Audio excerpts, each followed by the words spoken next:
ಪರಿಶುದ್ಧನಾದ ಸರ್ವಶಕ್ತ ದೇವರ ಹೆಸರಿನಲ್ಲಿ ನಿಮ್ಮೆಲ್ಲರಿಗೂ ಸಮಗ್ರ ಸತ್ಯವೇದ ಅಧ್ಯಯನ ಕಾರ್ಯಕ್ರಮಕ್ಕೆ ಪ್ರೀತಿಯ ಸುಸ್ವಾಗತ.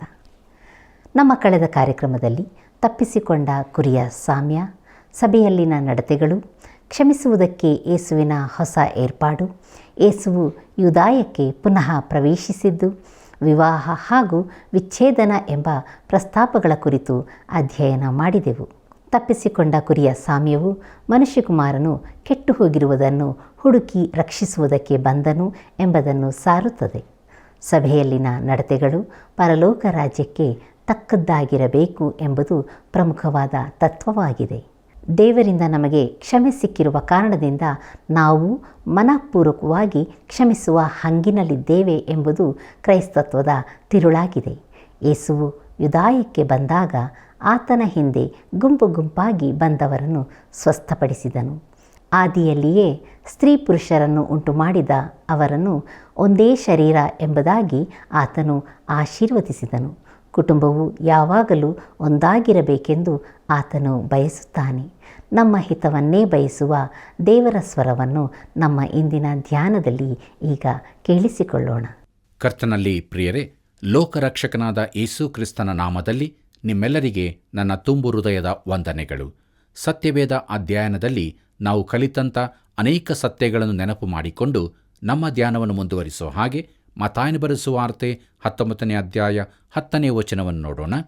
ಅದಕ್ಕೆ ಶಿಷ್ಯರು, ಹೆಂಡತಿಯ ವಿಷಯವಾಗಿ ಗಂಡನ ಧರ್ಮ ಹೀಗಿದ್ದರೆ ಮದುವೆಯಾಗುವುದು ಒಳ್ಳೆಯದಲ್ಲ ಅಂದಾಗ ಎಂಬುದಾಗಿ. ಪ್ರಿಯರೇ, ಇಲ್ಲಿ ಶಿಷ್ಯರ ಅಭಿಪ್ರಾಯ ನೋಡುವಾಗ ಹೀಗಿದ್ದರೆ ಮದುವೆಯಾಗದಿರುವುದೇ ಒಳ್ಳೆಯದು ಎಂಬುದಾಗಿ. ಇದರಿಂದಾಗಿ ಅನೇಕ ಸಮಸ್ಯೆಗಳಿಗೆ ಎಡೆ ಇರುವುದಿಲ್ಲ. ಅದು ಸತ್ಯವೇ ಇರಬಹುದು. ಮುಂದುವರೆದು ನಾವು ನೋಡುತ್ತೇವೆ ಮತ್ತಾಯನ ಬರೆದ ಸುವಾರ್ತೆ 19ನೇ ಅಧ್ಯಾಯ 11ನೇ ವಚನದಲ್ಲಿ, ಆತನು ಅವರಿಗೆ, ಈ ಮಾತನ್ನು ಅಂಗೀಕರಿಸುವ ವರವನ್ನು ಹೊಂದಿದವರೇ ಹೊರತು ಮತ್ತಾರೂ ಅದನ್ನು ಅಂಗೀಕರಿಸುವುದಿಲ್ಲ ಎಂಬುದಾಗಿ. ಪ್ರಿಯರೇ, ಈಗಿನ ದಿನಗಳಲ್ಲಿ ಇದು ಅತಿ ಪ್ರಾಮುಖ್ಯವಾದದ್ದಾಗಿದೆ. ಮುಂದಿನ ವಚನದಲ್ಲಿ ಯೇಸು ಒಂದು ವಿಶೇಷ ಸೂತ್ರವನ್ನು ತಿಳಿಸುತ್ತಾನೆ.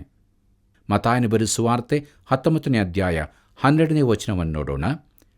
ತಾಯಿಯ ಗರ್ಭದಿಂದ ನಪುಂಸಕರಾಗಿ ಹುಟ್ಟಿದವರು ಕೆಲವರು ಇದ್ದಾರೆ, ಮನುಷ್ಯರಿಂದ ನಪುಂಸಕರಾಗಿ ಮಾಡಲ್ಪಟ್ಟವರು ಕೆಲವರು ಇದ್ದಾರೆ, ಮತ್ತು ಪರಲೋಕ ರಾಜ್ಯದ ನಿಮಿತ್ತವಾಗಿ ತಮ್ಮನ್ನೇ ತಾವೇ ನಪುಂಸಕರಾಗಿ ಮಾಡಿಕೊಂಡವರು ಕೆಲವರು ಇದ್ದಾರೆ. ಅಂಗೀಕರಿಸಬಲ್ಲವನು ಅಂಗೀಕರಿಸಲಿ ಎಂದು ಹೇಳಿದನು ಎಂಬುದಾಗಿ. ಕರ್ತನಲ್ಲಿ ಪ್ರಿಯರೇ, ತಾಯಿಯ ಗರ್ಭದಿಂದಲೇ ನಪುಂಸಕರಾಗಿ ಹುಟ್ಟಿದವರು ಕೆಲವರಿದ್ದಾರೆ ಎಂಬುದನ್ನು ನೋಡುವಾಗ ಕೆಲವು ಪುರುಷ ಹಾಗೂ ಸ್ತ್ರೀಯರಿಗೆ ವಿವಾಹವಾಗುವ ಅಗತ್ಯವಿಲ್ಲ. ಅವರು ತಮ್ಮಷ್ಟಕ್ಕೆ ತಾವು ಒಳ್ಳೆಯ ರೀತಿಯಲ್ಲೇ ಬದುಕುತ್ತಾರೆ. ಆದರೆ ಈ ಜೀವಿತ ಎಲ್ಲರಿಗೂ ಹೇಳಿದ್ದಲ್ಲ. ಮುಂದುವರೆದು ನೋಡುತ್ತೇವೆ, ಮನುಷ್ಯರಿಂದ ನಪುಂಸಕರಾಗಿ ಮಾಡಲ್ಪಟ್ಟವರು ಕೆಲವರಿದ್ದಾರೆ ಎಂಬುದಾಗಿ. ಕೆಲವು ಸಭೆಗಳಲ್ಲಿ ವಿವಾಹಿತರಿಗೆ ಸಭಾಸ್ಥಾನಗಳು ಕೊಡಲ್ಪಡುವುದಿಲ್ಲ. ಆದರೆ ಹೀಗೆ ಮಾಡುವುದಕ್ಕೆ ಅವರಿಗೆ ಯಾವ ಹಕ್ಕೂ ಇರುವುದಿಲ್ಲ. ಮುಂದುವರೆದು ನೋಡುತ್ತೇವೆ, ಪರಲೋಕ ರಾಜ್ಯದ ನಿಮಿತ್ತವಾಗಿ ತಮ್ಮನ್ನು ತಾವೇ ನಪುಂಸಕರಾಗಿ ಮಾಡಿಕೊಂಡವರು ಕೆಲವರಿದ್ದಾರೆ ಎಂಬುದಾಗಿ. ಪ್ರಿಯರೇ, ಒಬ್ಬಾಕೆ ಸುವಾರ್ಥ ಕ್ಷೇತ್ರಕ್ಕೆ ಹೋಗುವ ಮುನ್ನ ನಾನು ಆಕೆಯೊಂದಿಗೆ ಹೀಗೆ ಹೇಳಿದೆ, ಅಲ್ಲಿ ನೀನು ವಿವಾಹಿತ ಜೀವಿತಕ್ಕೆ ಸೇರುವ ಅವಕಾಶವಿರಲಿಕ್ಕಿಲ್ಲ ಎಂಬುದಾಗಿ. ಅದಕ್ಕೆ ಆಕೆ ಹೇಳಿದಳು, ನಾನು ಆ ಕುರಿತು ಯೋಚಿಸಿದ್ದೇನೆ, ಆ ತ್ಯಾಗಕ್ಕೆ ನಾನು ಸಿದ್ಧಳಾಗಿಯೇ ಇದ್ದೇನೆ ಎಂಬುದಾಗಿ. ಪ್ರೀತಿಯುಳ್ಳ ಸಹೋದರ ಸಹೋದರಿಯರೇ, ಮುಂದುವರೆದು ನಾವು ನೋಡುತ್ತೇವೆ ಯೇಸು ಚಿಕ್ಕ ಮಕ್ಕಳನ್ನು ಅಂಗೀಕರಿಸಿದ್ದು ಎಂಬುದಾಗಿ. ನಮ್ಮ ಧ್ಯಾನವನ್ನು ಮುಂದುವರಿಸುವ ಹಾಗೆ ಮತ್ತಾಯನ ಬರೆದ ಸುವಾರ್ತೆ 19ನೇ ಅಧ್ಯಾಯ 13ನೇ ವಚನದಿಂದ 15ನೇ ವಚನದವರೆಗೆ ನೋಡೋಣ.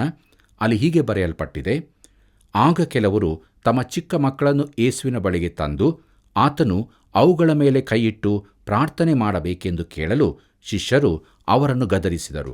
ಆದರೆ ಯೇಸು, ಮಕ್ಕಳನ್ನು ಬಿಡಿರಿ, ನನ್ನ ಹತ್ತಿರ ಬರುವುದಕ್ಕೆ ಅವುಗಳಿಗೆ ಅಡ್ಡಿ ಮಾಡಬೇಡಿರಿ. ಪರಲೋಕ ರಾಜ್ಯವು ಇಂಥವರದೇ ಎಂದು ಹೇಳಿ ಅವುಗಳ ಮೇಲೆ ಕೈಯಿಟ್ಟು ಅಲ್ಲಿಂದ ಹೊರಟು ಹೋದನು ಎಂಬುದಾಗಿ. ಪ್ರಿಯರೇ, ಚಿಕ್ಕ ಪ್ರಾಯದಲ್ಲೇ ತೀರಿಕೊಂಡ ಮಕ್ಕಳು ರಕ್ಷಿಸಲ್ಪಟ್ಟವರೆಂಬುದಕ್ಕೆ ಈ ಭಾಗವು ತಕ್ಕ ಆಧಾರವಾಗಿರುತ್ತದೆ. ಸತ್ಯವೇದಾನುಸಾರ ಮಕ್ಕಳಿಗೆ ಯೇಸುವಿನ ಪರಿಚಯ ಮಾಡಿಸಿದರೆ ಅವರು ಖಂಡಿತವಾಗಿ ಆತನನ್ನು ತಿರಸ್ಕರಿಸಲಿಕ್ಕಿಲ್ಲ. ಅವರಿಗೂ ಸುವಾರ್ತೆ ತಿಳಿಸಬೇಕೆಂಬುದಕ್ಕೆ ಇದೂ ಒಂದು ಕಾರಣವಾಗಿದೆ. ಹಾಗಾದರೆ ಎಲ್ಲರೂ ಮಕ್ಕಳಾಗಿರುವಾಗಲೇ ಅವರಿಗೆ ಸುವಾರ್ತೆ ಹೇಳಿ ರಕ್ಷಿಸಬಹುದು ಎಂದು ಕೇಳಬಹುದು. ಆದರೆ ಇದು ಸರಿಯಲ್ಲ.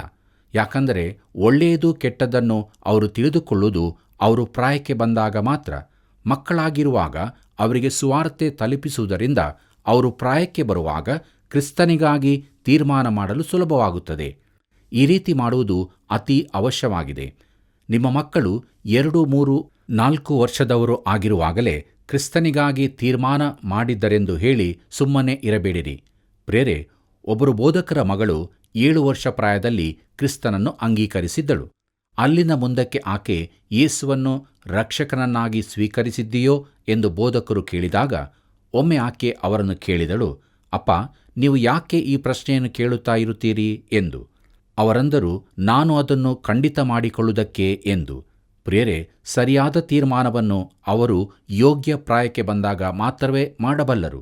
ಅದು ಯಾವಾಗ ಎಂದು ನೀವು ಕೇಳಬಹುದು. ನನಗೆ ಗೊತ್ತಿಲ್ಲ. ಆದರೆ ನಮ್ಮ ಮಕ್ಕಳಿಗೆ ಸುವಾರ್ತೆ ತಿಳಿಸುವುದು ಅತಿ ಮುಖ್ಯವಾಗಿದೆ. ಈ ಕುರಿತು ಅನಾವಶ್ಯಕ ಚರ್ಚೆ ಮಾಡುವ ಬದಲು ಅವರಿಗೆ ಸುವಾರ್ತೆ ತಿಳಿಸಿಕೊಡೋಣ ಮತ್ತು ಈ ಕುರಿತು ಅವರನ್ನು ಆಗಾಗ ವಿಚಾರಿಸುತ್ತಿರೋಣ ಮತ್ತು ಅವರು ಪ್ರಾಯಕ್ಕೆ ಬಂದಾಗ ಕ್ರಿಸ್ತನನ್ನು ಅಂಗೀಕರಿಸುವಂತೆ ನಮ್ಮಿಂದ ಸಾಧ್ಯವಾದುದನ್ನು ಮಾಡೋಣ. ಪ್ರಿಯರೇ, ಕರ್ತನಾದ ಯೇಸು ಮಕ್ಕಳನ್ನು ನನ್ನ ಹತ್ತಿರಕ್ಕೆ ಬರುವುದಕ್ಕೆ ಬಿಡಿರಿ ಎಂದು ಹೇಳಿದ್ದರಿಂದ ಸತಿಪತಿಯರು, ಅದರಲ್ಲೂ ಕ್ರೈಸ್ತರು, ತಮ್ಮ ವಿವಾಹವನ್ನು ಉಳಿಸಿಕೊಳ್ಳಲು ಪ್ರಯಾಸ ಪಡಬೇಕು. ಈ ದಿನಗಳಲ್ಲಿ ಕಾನೂನನ್ನು ಮೀರುತ್ತಿರುವ ಮಕ್ಕಳು ಹೆಚ್ಚಿನವರು ಈ ರೀತಿಯ, ಅಂದರೆ ಒಡೆದ ಕುಟುಂಬದಿಂದ ಬಂದವರಾಗಿದ್ದಾರೆ. ಹೀಗೆ ವಿಚ್ಛೇದನ ಹೊಂದಿದ ದಂಪತಿಗಳ ಮಕ್ಕಳು ಕ್ರಿಸ್ತನಿಂದಲೂ ದೂರವಾಗುತ್ತಾರೆ. ಆದ್ದರಿಂದಲೇ ಯೇಸು ವಿವಾಹ ವಿಚ್ಛೇದನದ ವಿಚಾರವನ್ನು ಚಿಕ್ಕ ಮಕ್ಕಳ ಕಡೆಗಿನ ತನ್ನ ಅನುಕಂಪದೊಂದಿಗೆ ಜೋಡಿಸುತ್ತಾನೆ. ಪ್ರೀತಿಯುಳ್ಳ ದೇವಜನರೇ, ಮುಂದುವರೆದು ನಾವು ನೋಡುತ್ತೇವೆ ಐಶ್ವರ್ಯವಂತನಾದ ಯುವ ಅಧಿಕಾರಿ ಎಂಬುದಾಗಿ. ನಮ್ಮ ಧ್ಯಾನವನ್ನು ಮುಂದುವರಿಸುವ ಹಾಗೆ ಮತ್ತಾಯನು ಬರೆದ ಸುವಾರ್ತೆ 19ನೇ ಅಧ್ಯಾಯ 16 ಮತ್ತು 17ನೇ ವಚನವನ್ನು ನೋಡೋಣ. ಆಗ ಒಬ್ಬನು ಬಂದು ಆತನನ್ನು, ಬೋಧಕನೇ, ನಾನು ನಿತ್ಯ ಜೀವವನ್ನು ಪಡೆಯಬೇಕಾದರೆ ಏನು ಒಳ್ಳೆಯ ಕಾರ್ಯವನ್ನು ಮಾಡಬೇಕು ಎಂದು ಕೇಳಲಾಗಿ, ಆತನು ಅವನಿಗೆ, ಒಳ್ಳೆಯದನ್ನು ಕುರಿತು ನನ್ನನ್ನು ಯಾಕೆ ಕೇಳುತ್ತೀ? ಒಳ್ಳೆಯವನು ಒಬ್ಬನೇ. ಆದರೆ ಆ ಜೀವದಲ್ಲಿ ಸೇರಬೇಕೆಂದಿದ್ದರೆ ದೇವರಾಜ್ಞೆಗಳಿಗೆ ಸರಿಯಾಗಿ ನಡೆದುಕೋ ಎಂದು ಹೇಳಿದಕ್ಕೆ ಎಂಬುದಾಗಿ. ಪ್ರೀತಿಯುಳ್ಳ ದೇವಜನರೇ, ಈ ಯೌವನಸ್ಥನು ಯೇಸುವಿನ ಬಳಿಗೆ ಬಂದ ರೀತಿಯನ್ನು ಗಮನಿಸಿರಿ. ಅವನು ಯೇಸುವನ್ನು ಒಳ್ಳೆಯ ಬೋಧಕನೇ ಎಂದು ಸಂಬೋಧಿಸುತ್ತಾನೆ. ಯೇಸು ಒಳ್ಳೆಯವನೆಂಬುದನ್ನು ಅವನು ಒಪ್ಪಿಕೊಳ್ಳುತ್ತಾನೆ. ಯೇಸುವಿನ ವೈರಿಗಳು ಈ ರೀತಿ ಹೇಳಲಿಕ್ಕಿಲ್ಲ. ನನ್ನನ್ನು ಯಾಕೆ ಒಳ್ಳೆಯವನೆಂದು ಕರೆಯುತ್ತೀ ಎಂಬುದಾಗಿ ನೋಡುವಾಗ ಈ ಮಾತಿನಲ್ಲಿ ಯೇಸುವಿನ ಅರ್ಥವೇನಿದೆ ಎಂಬುದು ನಮಗೆ ಗೊತ್ತಾದೀತು. ಆತನ ಮಾತಿನ ಅರ್ಥವೇನೆಂದರೆ, ನೀನು ನನ್ನನ್ನು ಒಳ್ಳೆಯವನೆಂದು ತಿಳಿಯುವುದು, ಯಾಕೆಂದರೆ ನಾನು ದೇವರಾಗಿದ್ದೇನೆ. ಆ ಯುವಕನು ತನ್ನನ್ನು ದೇವರ ಮಗನೂ ಕ್ರಿಸ್ತನೂ ಆಗಿದ್ದಾನೆಂಬುದನ್ನು ಅಂಗೀಕರಿಸಲಿ ಎಂಬುದು ಯೇಸುವಿನ ಆಶಯವಾಗಿತ್ತು. ಬಳಿಕ ನಮ್ಮ ಸಹಮಾನವರೊಂದಿಗಿನ ಸಂಬಂಧದ ಕುರಿತು ಆ ಯುವಕನ ಜೀವಿತ ಹೇಗಿತ್ತು ಎಂಬುದರ ಮೇಲೆ ಯೇಸು ಬೆಳಕು ಚೆಲ್ಲುತ್ತಾನೆ. ಕರ್ತನಲ್ಲಿ ಪ್ರಿಯರೇ, ನಮ್ಮ ಧ್ಯಾನ ಮುಂದುವರಿಸುವ ಹಾಗೆ ಮತ್ತಾಯನು ಬರೆದ ಸುವಾರ್ತೆ 19ನೇ ಅಧ್ಯಾಯ 18ರಿಂದ 20ನೇ ವಚನದವರೆಗೆ ನೋಡಿಕೊಳ್ಳೋಣ. ಪ್ರಿಯರೇ, ದಯವಿಟ್ಟು ನೀವು ಈ ವಾಕ್ಯ ಭಾಗವನ್ನು ಓದಿಕೊಳ್ಳಬೇಕಾಗಿ ಪ್ರೀತಿಯಿಂದ ಕೇಳಿಕೊಳ್ಳುತ್ತೇನೆ. ಈ ವಾಕ್ಯಗಳ ಸಾರಾಂಶ ಏನೆಂದು ನೋಡುವಾಗ, ಈ ಯುವಕನು ತಾನು ಎಲ್ಲ ಅಪ್ಪಣೆಗಳನ್ನು ಕೈಕೊಂಡಿದ್ದೇನೆಂದು ಹೇಳಬಲ್ಲವನಾಗಿದ್ದರೂ ಅವನ ಜೀವಿತದಲ್ಲಿ ಏನೋ ಒಂದು ಕೊರತೆಯಿತ್ತು ಎಂಬುದನ್ನು ತಿಳಿದುಕೊಂಡಿದ್ದನು. ಯೇಸು ಅವನಿಗೆ ತಿಳಿಸಿದ ಅಪ್ಪಣೆಗಳು ದಶಾಜ್ಞೆಯಲ್ಲಿ ಮಾನವ ಸಂಬಂಧದ ಕುರಿತ ಅಪ್ಪಣೆಗಳಾಗಿದ್ದವು. ಮೊದಲಿನ ಭಾಗದ ಅಪ್ಪಣೆಗಳು ದೇವರಿಗೂ ಮನುಷ್ಯರಿಗೂ ಇರುವ ಸಂಬಂಧದ ಕುರಿತಾದದ್ದು. ಯೇಸು ಈ ಅಪ್ಪಣೆಗಳ ಕುರಿತಾಗಿ ಅವನ ಯೋಚನೆಯನ್ನು ತಿರುಗಿಸುತ್ತಾನೆ. ಕರ್ತನಲ್ಲಿ ಪ್ರಿಯರೇ, ಮುಂದುವರೆದು ನಾವು ನೋಡುತ್ತೇವೆ ಮತ್ತಾಯನು ಬರೆದ ಸುವಾರ್ತೆ 19ನೇ ಅಧ್ಯಾಯ 21ನೇ ವಚನದಲ್ಲಿ, ಯೇಸು ಅವನಿಗೆ, ನೀನು ಸಂಪೂರ್ಣನಾಗಬೇಕೆಂದಿದ್ದರೆ ಹೋಗಿ ನಿನ್ನ ಆಸ್ತಿಯನ್ನು ಮಾರಿ ಬಡವರಿಗೆ ಕೊಡು, ಪರಲೋಕದಲ್ಲಿ ನಿನಗೆ ಸಂಪತ್ತಿರುವುದು, ನೀನು ಬಂದು ನನ್ನನ್ನು ಹಿಂಬಾಲಿಸು ಎಂದು ಹೇಳಿದನು ಎಂಬುದಾಗಿ. ಪ್ರೀತಿಯುಳ್ಳ ಸಹೋದರ ಸಹೋದರಿಯರೇ, ನೀನು ಸಂಪೂರ್ಣನಾಗಬೇಕೆಂದಿದ್ದರೆ ಹೋಗಿ ನಿನ್ನ ಆಸ್ತಿಯನ್ನು ಮಾರಿ ಬಡವರಿಗೆ ಕೊಡು. ಪ್ರಿಯರೇ, ಅಂದರೆ ದೋಷವಿಲ್ಲದವನಾಗಿರಬೇಕೆಂದಿದ್ದರೆ ಎಂಬುದಾಗಿ. ಅವನು ದೇವರೊಂದಿಗಿನ ಸಂಬಂಧದಲ್ಲಿ ಕೊರತೆಯುಳ್ಳವನಾಗಿದ್ದಾನೆ ಎಂಬುದನ್ನು ಯೇಸು ಅವನಿಗೆ ತೋರಿಸಿಕೊಡಬೇಕೆಂದಿದ್ದನು. ಯೇಸು ಕ್ರೂಜೆಯ ಕಡೆಗೆ ಇಲ್ಲಿ ಸಾಗುತ್ತಾ ಇದ್ದಾನೆ. ಈ ಯುವಕನು ಆತನನ್ನು ಹಿಂಬಾಲಿಸಿದರೂ ಅದು ಕ್ರೂಜೆಯ ಬಳಿಗೆ ನಡೆಸುತ್ತದೆ. ಆದರೆ ಕರ್ತನನ್ನು ಹಿಂಬಾಲಿಸದಂತೆ ಅವನನ್ನು ಯಾವುದೋ ಒಂದು ತಡೆಯುತ್ತಿದೆ. ಅವನಿಗಿದ್ದ ಐಶ್ವರ್ಯವು ಅವನಿಗೊಂದು ತಡೆಯಾಗಿತ್ತು. ನಿನ್ನ ಜೀವಿತದ ತಡೆ ಇನ್ನೇನೋ ಆಗಿರಬಹುದು. ಬನ್ನಿ ಪ್ರಿಯರೇ, ಮುಂದುವರೆದು ನಾವು ನಮ್ಮ ಧ್ಯಾನದಲ್ಲಿ ಮತ್ತಾಯನು ಬರೆದ ಸುವಾರ್ತೆ 19ನೇ ಅಧ್ಯಾಯ 22ನೇ ವಚನವನ್ನು ನೋಡೋಣ. ಆ ಯವನಸ್ಥನು ಬಹಳ ಆಸ್ತಿಯುಳ್ಳವನಾಗಿದ್ದರಿಂದ ಈ ಮಾತನ್ನು ಕೇಳಿ ದುಃಖದಿಂದ ಹೊರಟು ಹೋದನು ಎಂಬುದಾಗಿ. ಪ್ರಿಯರೇ, ಅವನ ಹಣವು ಅವನನ್ನು ಕ್ರಿಸ್ತನಿಂದ ದೂರವಿರಿಸಿತ್ತು. ಈ ದಿನಗಳಲ್ಲಿ ಜನರನ್ನು ಕ್ರಿಸ್ತನಿಂದ ದೂರವಿಡುವ ಅನೇಕ ಸಂಗತಿಗಳಿವೆ. ಐಶ್ವರ್ಯವು ಒಂದು ಮಾತ್ರ ಅಲ್ಲ, ಇತರ ಅನೇಕ ಸಂಗತಿಗಳಿರುತ್ತದೆ. ಅನೇಕರನ್ನು ಸಭಾ ಸದಸ್ಯತನವು ಪ್ರತ್ಯೇಕ ಚೀಲದಲ್ಲಿರಿಸಿ ತಮ್ಮ ಪಾಪಗಳನ್ನೆದುರಿಸದಂತೆ ಮಾಡುವುದರಿಂದ ಅನೇಕರು ಕ್ರಿಸ್ತನಿಂದ ದೂರವಾಗಿರುತ್ತಾರೆ. ಪ್ರೀತಿಯುಳ್ಳ ದೇವಜನರೇ, ನಮ್ಮ ಧ್ಯಾನವನ್ನು ಮುಂದುವರಿಸುವ ಹಾಗೆ ಮತ್ತಾಯನು ಬರೆದ ಸುವಾರ್ತೆ 19ನೇ ಅಧ್ಯಾಯ 23ನೇ ವಚನವನ್ನು ನೋಡೋಣ. ಆಗ ಯೇಸು ತನ್ನ ಶಿಷ್ಯರನ್ನು ನೋಡಿ, ನಿಮಗೆ ಸತ್ಯವಾಗಿ ಹೇಳುತ್ತೇನೆ, ಐಶ್ವರ್ಯವಂತನು ಪರಲೋಕ ರಾಜ್ಯದಲ್ಲಿ ಸೇರುವುದು ಕಷ್ಟ ಎಂಬುದಾಗಿ. ಪ್ರಿಯರೇ, ಈ ದಿನಗಳಲ್ಲಿಯೂ ಇದೂ ಸತ್ಯವಾಗಿದೆ. ಐಶ್ವರ್ಯವಂತರಲ್ಲಿ ಹಾಗೂ ಮಾನವಂತ ಶ್ರೇಷ್ಠ ವ್ಯಕ್ತಿಗಳಲ್ಲಿ ಅನೇಕರು ಕ್ರಿಸ್ತನವರು ಆಗಿರುವುದಿಲ್ಲ. ಪ್ರೀತಿಯುಳ್ಳ ದೇವಜನರೇ, ನಮ್ಮ ಧ್ಯಾನವನ್ನು ಮುಂದುವರಿಸಿ ನೋಡುವಾಗ ಮತ್ತಾಯನು ಬರೆದ ಸುವಾರ್ತೆ 19ನೇ ಅಧ್ಯಾಯ 24ನೇ ವಚನವನ್ನು ನೋಡೋಣ. ಐಶ್ವರ್ಯವಂತನು ದೇವರ ರಾಜ್ಯದಲ್ಲಿ ಸೇರುವುದಕ್ಕಿಂತ ಒಂಟೆಯು ಸೂಜಿಯ ಕಣ್ಣಿನಲ್ಲಿ ನುಗ್ಗುವುದು ಸುಲಭ ಎಂದು ನಿಮಗೆ ತಿರುಗಿ ಹೇಳುತ್ತೇನೆ ಅಂದನು ಎಂಬುದಾಗಿ. ಪ್ರಿಯರೇ, ಕರ್ತನಾದ ಯೇಸು ಕೆಲವೊಮ್ಮೆ ಹಾಸ್ಯವಾಗಿ ಮಾತನಾಡುತ್ತಾನೆ. ಇದೂ ಅಂಥ ಒಂದು ಸನ್ನಿವೇಶವಾಗಿದೆ. ಕೆಲವರು ಹೇಳುತ್ತಾರೆ, ಯೆರೂಸಲೇಮಿನಲ್ಲಿ ಸೂಜಿ ಕಣ್ಣು ಎಂಬ ಒಂದು ಬಾಗಲು ಇದೆ. ಅದರ ಮೂಲಕ ಒಂಟೆಗಳು ಹೋಗಬೇಕಾದರೆ ಮೊಣಕಾಲಿನಲ್ಲಿ ಹೋಗಬೇಕು. ಅದರಂತೆ ಒಬ್ಬನು ತನ್ನನ್ನು ತಗ್ಗಿಸಿಕೊಂಡಾಗ ಮಾತ್ರವೇ ಪರಲೋಕ ರಾಜ್ಯದಲ್ಲಿ ಸೇರಬಲ್ಲನು ಎಂಬುದಾಗಿ. ಇದನ್ನು ಯೇಸು ಹೇಳಿದ್ದು ಎಂದು. ಆದರೆ ಇದು ನಿಜವಾದ ಅರ್ಥವನ್ನು ಅಡಗಿಸುತ್ತದೆ. ಕರ್ತನಾದ ಯೇಸು ನಿಜವಾದ ಒಂಟೆ ಹಾಗೂ ನಿಜವಾದ ಸೂಜಿಯ ಕಣ್ಣಿನ ಕುರಿತಾಗಿ ಮಾತನಾಡುತ್ತಿದ್ದಾನೆ. ನಾನು ಒಂದು ಪ್ರಶ್ನೆ ಕೇಳುತ್ತೇನೆ. ನಿಜವಾದ ಒಂಟೆಯು ನಿಜವಾದ ಸೂಜಿ ಕಣ್ಣಿನಲ್ಲಿ ನುಗ್ಗಲು ಆಗುತ್ತದೋ? ಎಂದಿಗೂ ಸಾಧ್ಯವಿಲ್ಲ. ಆದರೆ ದೇವರು ಆ ರೀತಿ ಮಾಡಬಹುದೋ? ಆತನಿಗೆ ಅದು ಖಂಡಿತ ಸಾಧ್ಯವಿದೆ. ಅದರಂತೆ ದೇವರು ಮಾತ್ರವೇ ಒಬ್ಬ ಮನುಷ್ಯನು ತಿರುಗಿ ಹುಟ್ಟುವಂತೆ ಮಾಡಬಲ್ಲನು. ಪ್ರಿಯರೇ, ರಕ್ಷಣೆಗಾಗಿ ತಾನು ಏನನ್ನಾದರೂ ಮಾಡಬಹುದು, ಇಲ್ಲವೇ ಏನನ್ನಾದರೂ ಕೊಡಬಹುದು ಎಂದು ನೆನೆಸುವ ತನಕ ಒಬ್ಬನು ರಕ್ಷಿಸಲ್ಪಡುವುದು ಅಸಾಧ್ಯ. ಸೂಜಿ ಕಣ್ಣಿನಲ್ಲಿ ಒಂಟೆ ಹೋಗಲು ಅಸಾಧ್ಯವಾದಂತೆ. ಪ್ರೀತಿಯುಳ್ಳ ದೇವಜನರೇ, ನಮ್ಮ ಧ್ಯಾನ ಮುಂದುವರಿಸುವ ಹಾಗೆ ಮತ್ತಾಯನು ಬರೆದ ಸುವಾರ್ತೆ 19ನೇ ಅಧ್ಯಾಯ 25ನೇ ವಚನದಲ್ಲಿ ನೋಡುತ್ತೇವೆ. ಶಿಷ್ಯರು ಇದನ್ನು ಕೇಳಿ ಅತ್ಯಾಶ್ಚರ್ಯಪಟ್ಟು, ಹೀಗಿದ್ದರೆ ಯಾರಿಗೆ ರಕ್ಷಣೆಯಾದೀತು ಎಂದು ಕೇಳಲು ಎಂಬುದಾಗಿ. ಪ್ರಿಯರೇ, ಇದಕ್ಕೆ ಯೇಸು ಕೊಟ್ಟ ಉತ್ತರವೇನು? ಮುಂದುವರಿದ ವಾಕ್ಯದಲ್ಲಿ ನೋಡೋಣ. ಮತ್ತಾಯನು ಬರೆದ ಸುವಾರ್ತೆ 19ನೇ ಅಧ್ಯಾಯ 26ನೇ ವಚನದಲ್ಲಿ, ಯೇಸು ಅವರನ್ನು ದೃಷ್ಟಿಸಿ ನೋಡಿ, ಇದು ಮನುಷ್ಯರಿಗೆ ಅಸಾಧ್ಯ, ಆದರೆ ದೇವರಿಗೆ ಎಲ್ಲವೂ ಸಾಧ್ಯವೇ ಅಂದನು ಎಂಬುದಾಗಿ. ಪ್ರಿಯರೇ, ಇದು ಸರಿಯಾದ ವಿವರಣೆಯಾಗಿದೆ. ನಿನ್ನಲ್ಲಿ ರಕ್ಷಣೆಗಾಗಿ ಕೊಡಲು ಏನೂ ಇಲ್ಲ, ನೀನು ಖಾಲಿ ಕೈಯವನಾಗಿದ್ದಿ ಎಂಬುದಾಗಿ ಮನವರಿಕೆ ಮಾಡಿಕೊಂಡರೆ ನೀನು ರಕ್ಷಣೆಯ ಅಗತ್ಯತೆಯಲ್ಲಿರುವವನು. ಈ ರೀತಿಯಾಗಿ ನಾವು ಕ್ರಿಸ್ತನ ಬಳಿಗೆ ಬರುವುದಾದರೆ ಆತನು ನಮ್ಮನ್ನು ರಕ್ಷಿಸುತ್ತಾನೆ. ದೇವರಿಗೆ ಎಲ್ಲವೂ ಸಾಧ್ಯವಿದೆ. ಬನ್ನಿ ಪ್ರಿಯರೇ, ಮುಂದುವರೆದು ನಾವು ನೋಡುತ್ತೇವೆ ಅಪೊಸ್ತಲರಿಗೆ ಸಿಗತಕ್ಕ ಪ್ರತಿಫಲ ಎಂಬುದಾಗಿ. ನಮ್ಮ ಧ್ಯಾನವನ್ನು ಮುಂದುವರಿಸುವ ಹಾಗೆ ಮತ್ತಾಯನು ಬರೆದ ಸುವಾರ್ತೆ 19ನೇ ಅಧ್ಯಾಯ 27ನೇ ವಚನವನ್ನು ನೋಡೋಣ. ಆಗ ಪೇತ್ರನು ಆತನನ್ನು, ಇಗೋ, ನಾವು ಎಲ್ಲಾ ಬಿಟ್ಟು ನಿನ್ನನ್ನು ಹಿಂಬಾಲಿಸಿದೆವು, ನಮಗೆ ಏನು ದೊರಕುವುದು ಎಂದು ಕೇಳಲು ಎಂಬುದಾಗಿ. ಪ್ರಿಯರೇ, ಇಲ್ಲಿ ಪೇತ್ರನು ಬಹು ಸ್ವಾರ್ಥಿಯಂತೆ ಕಾಣುತ್ತಾನೆಂದು ಅವನನ್ನು ಟೀಕಿಸುವುದು ಬಹು ಸುಲಭ. ಆದರೆ ಯೇಸು ಅವನನ್ನು ಗದರಿಸಿದನು. ಮುಂದುವರೆದು ನೋಡೋಣ. ಮತ್ತಾಯನು ಬರೆದ ಸುವಾರ್ತೆ 19ನೇ ಅಧ್ಯಾಯ 28ನೇ ವಚನದಲ್ಲಿ, ಯೇಸು ಅವರಿಗೆ, ನಿಮಗೆ ಸತ್ಯವಾಗಿ ಹೇಳುತ್ತೇನೆ, ಹೊಸ ಸೃಷ್ಟಿಯಲ್ಲಿ ಮನುಷ್ಯಕುಮಾರನು ತನ್ನ ಮಹಿಮೆಯ ಸಿಂಹಾಸನದ ಮೇಲೆ ಕೂತುಕೊಳ್ಳುವಾಗ ನನ್ನನ್ನು ಹಿಂಬಾಲಿಸಿರುವ ನೀವು ಸಹ 12 ಸಿಂಹಾಸನಗಳ ಮೇಲೆ ಕೂತುಕೊಂಡು ಇಸ್ರಾಯೇಲಿನ 12 ಕುಲಗಳಿಗೆ ನ್ಯಾಯ ತೀರಿಸುವಿರಿ ಎಂಬುದಾಗಿ. ಪ್ರಿಯರೇ, ಯೇಸು ಪೇತ್ರನನ್ನು ಗದರಿಸಲಿಲ್ಲ. ಬದಲಾಗಿ ಅವನಿಗೆ ಎಂಥ ವಿಶೇಷವಾದ ಬಹುಮಾನ ಸಿಗಲಿಕ್ಕಿದೆ ಎಂದು ಹೇಳುತ್ತಾನೆ. ಅದರಂತೆ ಈ ದಿನಗಳಲ್ಲಿಯೂ ಕ್ರೈಸ್ತರಾದ ನಾವು ಈ ಬಹುಮಾನಕ್ಕೋಸ್ಕರ ದುಡಿಯಬೇಕಾಗಿದೆ. ಬನ್ನಿರಿ ಪ್ರಿಯರೇ, ಮುಂದುವರೆದು ನಮ್ಮ ಧ್ಯಾನದಲ್ಲಿ ಮತ್ತಾಯನ ಬರೆದ ಸುವಾರ್ತೆ 19ನೇ ಅಧ್ಯಾಯ 29 ಮತ್ತು 30ನೇ ವಚನಗಳನ್ನು ನೋಡಿಕೊಳ್ಳೋಣ. ದಯವಿಟ್ಟು ನೀವು ಇದನ್ನು ಓದಿಕೊಳ್ಳಬೇಕಾಗಿ ಪ್ರೀತಿಯಿಂದ ಕೇಳಿಕೊಳ್ಳುತ್ತೇನೆ. ಕರ್ತನಲ್ಲಿ ಪ್ರಿಯರೇ, ಈ ವಾಕ್ಯದ ಮುಖ್ಯಾಂಶಗಳು ನಾವು ನೋಡುವಾಗ, ರಕ್ಷಣೆ ಹೊಂದಿದವರು ಯೇಸುವಿಗಾಗಿ ತ್ಯಾಗ ಮಾಡಿದಲ್ಲಿ ಅವರಿಗೆ ಬಹುಮಾನವು ದೊರಕಲಿದೆ. ಮುಂದೆ ಆ ಮಹಾದಿನದಲ್ಲಿ ಈ ಲೋಕವು ಹೆಸರೇ ಕೇಳರೆಯದ ಅನೇಕ ಭಕ್ತರು ಆತನ ಎದುರು ಪ್ರಥಮ ಸ್ಥಾನದಲ್ಲಿರುವರು ಮತ್ತು ಈ ಲೋಕದಲ್ಲಿ ತುಂಬ ಪ್ರಶಂಸೆ ಮಾನಗಳನ್ನು ಹೊಂದುತ್ತಿರುವ ಪ್ರಸಿದ್ಧರು ಅಲಕ್ಷಿಸಲ್ಪಡುತ್ತಾರೆ ಮತ್ತು ಹೆಸರೇ ತಿಳಿಯದ ಅನೇಕ ಭಕ್ತರು ಸನ್ಮಾನಿಸಲ್ಪಡುತ್ತಾರೆ.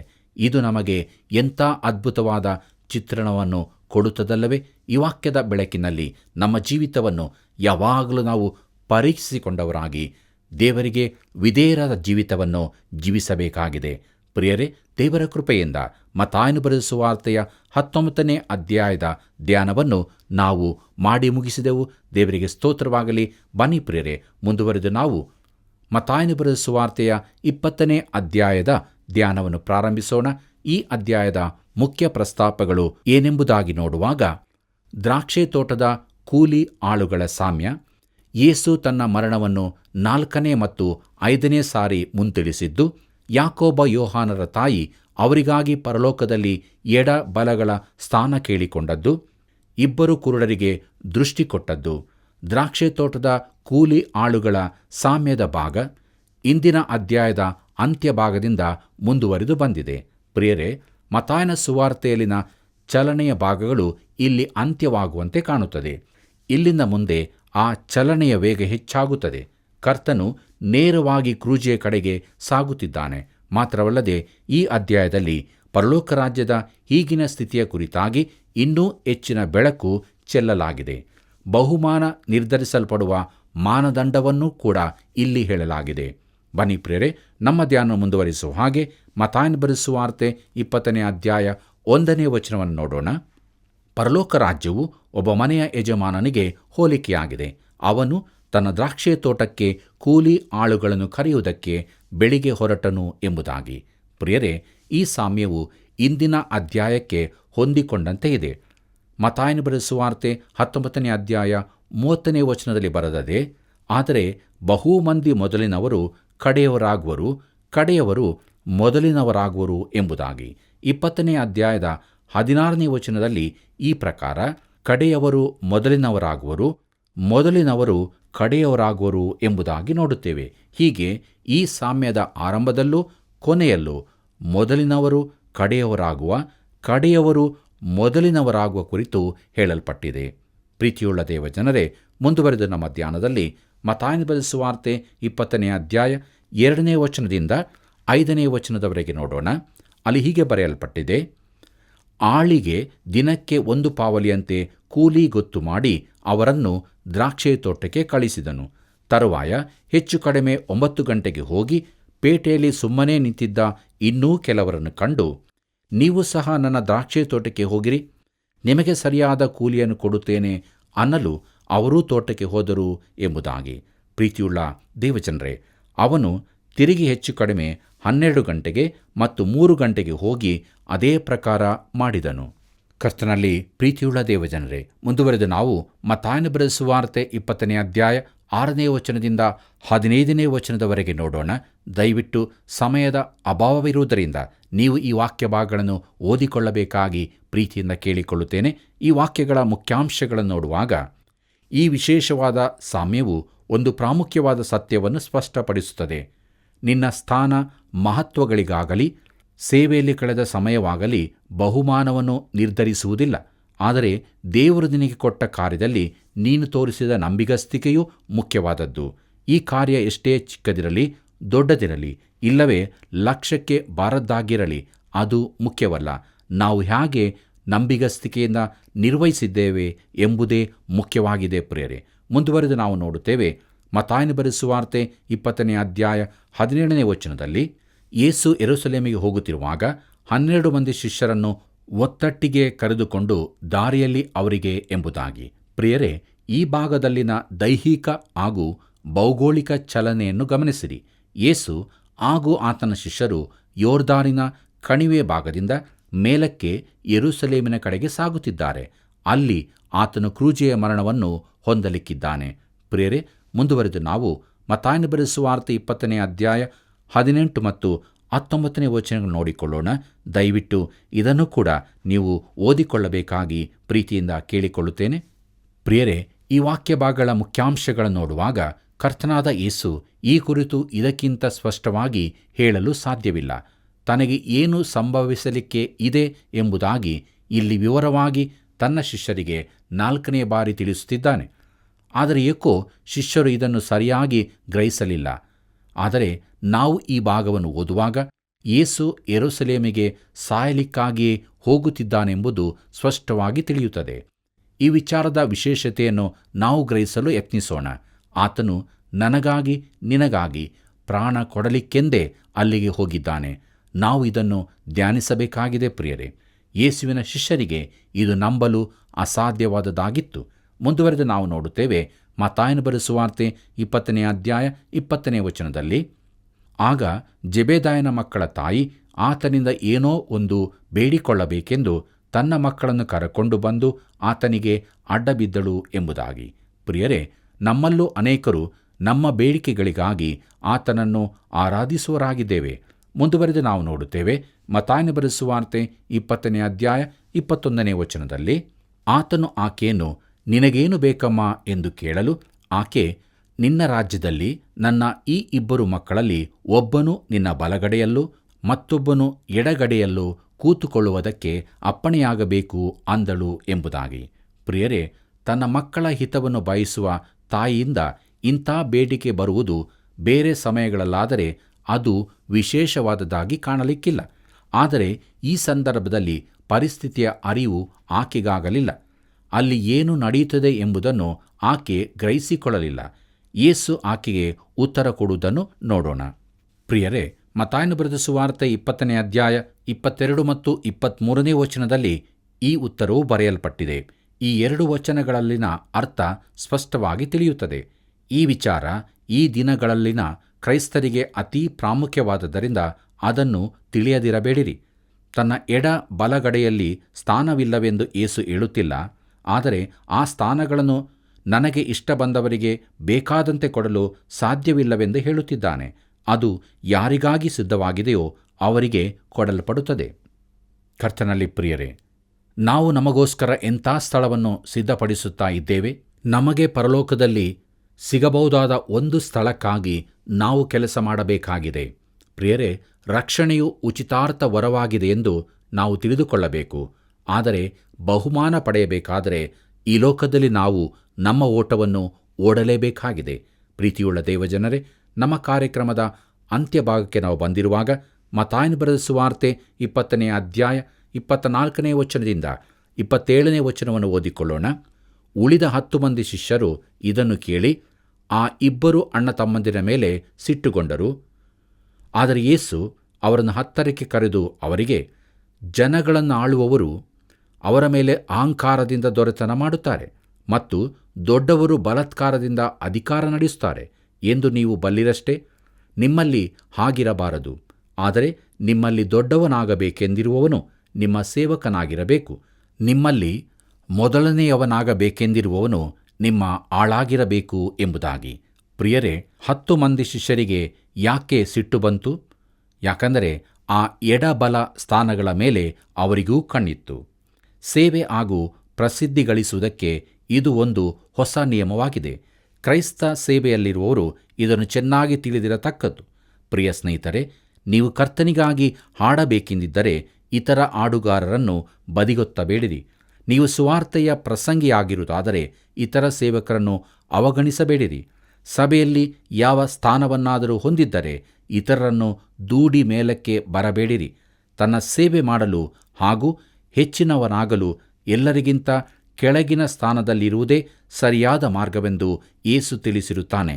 ಆದುದರಿಂದ ಪ್ರಿಯರೇ, ನಿಜವಾದ ಕ್ರಿಸ್ತಿಯ ಜೀವಿತಕ್ಕೆ ಯೇಸು ಕ್ರಿಸ್ತನೇ ಮಾದರಿಯಾಗಿದ್ದಾನೆ. ಆತನ ಹೆಜ್ಜೆಯ ಜಾಡಿನಲ್ಲಿ ನಾವು ನಡೆಯಲು ಪ್ರಯತ್ನಿಸುವುದಾದರೆ ನಿಜವಾಗಿಯೂ ನಾವು ಧನ್ಯರೇ. ಆದುದರಿಂದ ಯಾವಾಗಲೂ ವಾಕ್ಯಭರಿತರಾಗಿ ಸದಾ ಜೀವವುಳ್ಳ ಮಾರ್ಗದಲ್ಲಿ ಮುನ್ನಡೆಯೋಣ. ದೇವರು ನಿಮ್ಮೆಲ್ಲರನ್ನು ಆಶೀರ್ವದಿಸಿ ನಡೆಸಲಿ. ಆಮೆನ್. ಪ್ರೀತಿಯ ದೇವಮಕ್ಕಳೇ, ಇದುವರೆಗೆ ವಾಕ್ಯ ಅಧ್ಯಯನ ಮಾಡುವಂತೆ ಆತ್ಮನು ತಾನೇ ನಮಗೆ ಸಹಾಯ ಮಾಡಿದ್ದಾನೆ. ಐಶ್ವರ್ಯವಂತನಾದ ಯುವಕನ ವಿಚಾರದಲ್ಲಿ ನೋಡಿದ ಹಾಗೆ ಅನೇಕ ಜೀವಿತದಲ್ಲಿ ಇಂದೂ ಸಹ ಐಶ್ವರ್ಯ, ಹಣ ಸಂಪಾದನೆ ಒಂದೇ ಪ್ರಮುಖವಾದ ಅಂಶವಾಗಿ ಬಿಟ್ಟಿದೆ. ಕೀರ್ತನೆ 127:2 ಬೆಳಗಾಗುವುದಕ್ಕಿಂತ ಮುಂಚೆ ಏಳುವವರೇ, ಹೊತ್ತು ಮೀರಿ ಮಲಗುವವರೇ, ನೀವು ಆಹಾರಕ್ಕಾಗಿ ಇಷ್ಟು ಕಷ್ಟಪಡುವುದು ವ್ಯರ್ಥ. ಆತನು ಅದನ್ನು ತನ್ನ ಪ್ರಿಯರಿಗೆ ನಿದ್ರೆಯಲ್ಲಿಯೂ ಕೊಡುತ್ತಾನೆ ಎಂದು ನೋಡುತ್ತೇವೆ. ನಮ್ಮ ದೃಷ್ಟಿಯು ಕರ್ತನ ಕಡೆಗೆ ಇರಲಿ. ಹೀಗಾಗುವಂತೆ ದೇವರು ತಾನೇ ನಿಮ್ಮೆಲ್ಲರನ್ನು ಆಶೀರ್ವದಿಸಲಿ.